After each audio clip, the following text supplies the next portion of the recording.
दार की आमद, दार की आमद, की आमद। एक साहबी ने अर्ज किया, या रसूल अल्लाह, अगर मैं अपनी माँ बाप को 100 मरतबा खुशी की नजर कबूल हाथ दे दूंगा तो कबूल हाथ जुमरा का सवाब मिलेगा। हुजूर सल्लल्लाहु अलैहि वसल्लम ने फरमाया, हाँ हाँ। हुजूर सल्लल्लाहु अलैहि वसल्लम ने फरमाया, बेटी पर मदद करने वाले ये बेटी हुजूर नहीं बल्कि रहमत है। अल्लाह हुजूर सल्लल्लाहु अलैहि वसल्लम ने फरमाया, जिस घर में बेटी पैदा होती है उस घर में अल्लाह ताला की रहमत आती है।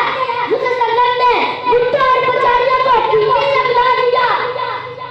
इसलिए तमाम लोग, तमाम मुसलमान 12 रबीउल अव्वल को जो जज्बे के साथ सुनाते हैं, खुशी का इजहार करते हैं, गरीबों मिस्कीनों को खाना खिलाते हैं और खुशी का इजहार करते हैं, अपने रब का शुक्र अदा करते हैं, तो इसने हमें अपना महबूब अता फरमा लिया।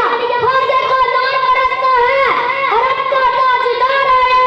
वो देखो नूर बरसता है, अरब का ताजदार आया। मिली राहत गरीबों को, यतीमों को करार आया।